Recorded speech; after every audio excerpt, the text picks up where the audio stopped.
আসসালামু আলাইকুম, স্বাগত জানাচ্ছি বিডি চ্যানেল 4 রাতের সংবাদে। আপনাদের সাথে আছি আমি তৌকির ইসলাম তন্ময়। শুরুতেই আলমগীর হোসেন সিটি সংবাদ শিরোনাম।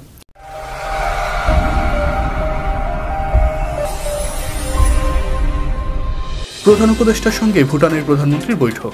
হোসেনপুরে বিদ্যুৎস্পৃষ্ট বড় ভাইকে বাঁচাতে গিয়ে ছোট ভাই সহ দুজনের মৃত্যু। নরসিংদী ভূমিকম্পে দেয়াল চাপায় নিহত, পিতা পুত্রের দাফন পাকুন্দিয়ায় সম্পূর্ণ। না ফেরার দেশে কিশোরগঞ্জ জেলার প্রবীণ সাংবাদিক এম এ রশিদ ভুইয়া। ভারতের সাথে যুদ্ধের ঝুঁকি এখনো রয়ে গেছে পাকিস্তানের প্রতিরক্ষামন্ত্রী। ১৭তম টেস্টে মুশফিকের বিরল রেকর্ড। এবার সিটি ল্যাব বিস্তারিত।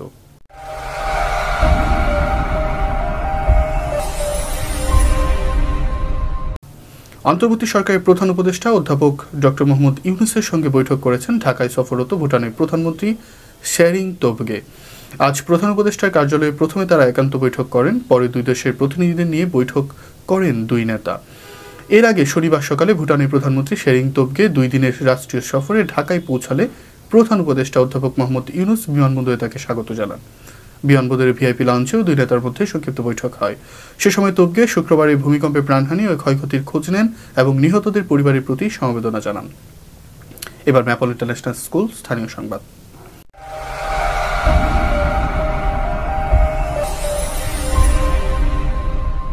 কিশোরগঞ্জের হোসেনপুরে বিদ্যুৎস্পৃষ্ট হয়ে নুরু খান ও ফজলু খান নামের সহোদরদের মর্মান্তিক মৃত্যু হয়েছে। আজ সকালে উপজেলার শাহেদুল ইউনিয়নের গলাচিপা গ্রামে এই দুর্ঘটনা ঘটে। নিহত দুই ভাই একই গ্রামের বাসিন্দা। স্থানীয় সূত্রে জানা যায়, সকালে বাড়ির পাশে গরুর জন্য খড় আনতে যান নুরু খান। এ সময় আগে থেকে ছিঁড়ে পড়ে থাকা বিদ্যুতের তারে অসাবধানতাবশত স্পৃষ্ট হয়ে তিনি ঘটনাস্থলে লুটিয়ে পড়েন। তাকে বাঁচাতে গিয়ে এগিয়ে গেলে তার ছোট ভাই ফজলু খানও একই তারে বিদ্যুৎস্পৃষ্ট হন। এতে ঘটনাস্থলেই দুজনের মৃত্যু হয়। নরসিংদীতে ভূমিকম্পের ঘটনায় দেয়াল ধসে কিশোরগঞ্জ পাকুন্দিয়া পৌর এলাকার উত্তরপাড়া গ্রামের দেলোয়ার হোসেন উজ্জ্বল ও তার 10 বছরের শিশুপুত্র ওমরের জানাজা শেষে দাফন সম্পন্ন হয়েছে। শুক্রবার পাকুন্দিয়া পৌর এলাকার উত্তরপাড়ায় নিজ বাড়ির সামনে তাদের নামাজের জানাজা অনুষ্ঠিত হয়। পরে রাত 10টায় পারিবারিক গোরস্থানে দাফন সম্পন্ন হয়। উল্লেখ্য, শুক্রবার 10টার দিকে ভূমিকম্পে দেয়াল চাপা পড়ে পিতা পুত্র নিহত হন। পরে শুক্রবার 11টার দিকে মেডিকেল কলেজ হাসপাতালে চিকিৎসাধীন অবস্থায় তাদের মৃত্যু হয়। ইন্নালিল্লাহি ওয়া ইন্না ইলাইহি রাজিউন। একই ঘটনায় দেলোয়ার হোসেনের উজ্জ্বলের 2 কন্যা গুরুতর আহত হয়ে বর্তমানে নরসিংদী জেনারেল হাসপাতালে চিকিৎসাধীন রয়েছেন। কিশোরগঞ্জ জেলার প্রবীণ সাংবাদিক ও পাকুন্দি উপজেলার নারন্দী ইউনিয়নের আগরপাট্টা গ্রামের শিক্ষাবিদ ও সমাজসেবক আলহাজ এম এ রশিদ ভুইয়ার নেই। আজ রাত 12:40 নিজ বাড়িতে শেষ নিঃশ্বাস ত্যাগ করেন তিনি। ইন্নালিল্লাহি ওয়া ইন্না ইলাইহি রাজিউন। মৃত্যুকালে তার বয়স হয়েছিল 90 বছর। দীর্ঘ কর্মজীবনে তিনি কিশোরগঞ্জ শহরের প্রেস ক্লাবের সহ সাধারণ সম্পাদক ও প্রতিষ্ঠাতা সদস্য হিসেবে দায়িত্ব পালন করেছেন। এছাড়া পাকুন্দিয়া প্রেস ক্লাবের সভাপতি এবং পুলেরঘাট আঞ্চলিক প্রেস ক্লাবের প্রতিষ্ঠাতা, দৈনিক আজাদ, বাংলা বাজার, দৈনিক আজকের দেশ ও বিভিন্ন খবরের কাগজে দীর্ঘদিন সাংবাদিকতা করেছেন। একজন সমাজসেবক হিসেবেও রেখেছেন গুরুত্বপূর্ণ ভূমিকা।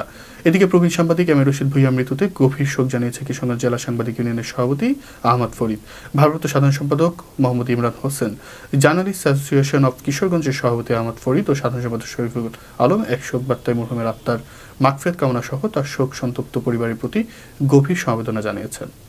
এবার জীবনদীপ হেলথ সেন্টার আন্তর্জাতিক খবর।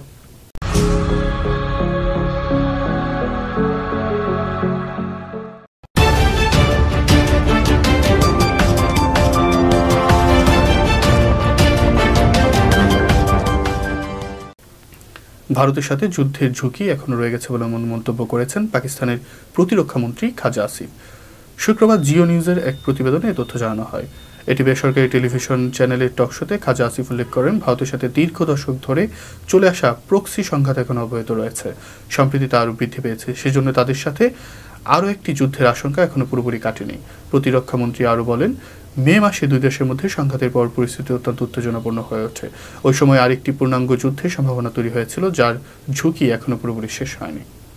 এবার কনস্ট্রাকশন জোন খেলার খবর।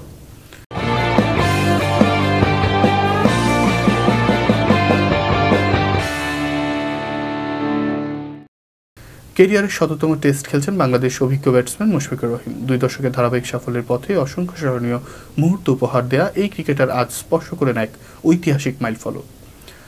নিজের ১৭তম টেস্ট ম্যাচে প্রথম ইনিংসে সেঞ্চুরি করে আগেই রাঙিয়েছেন অভিজ্ঞ ব্যাটার।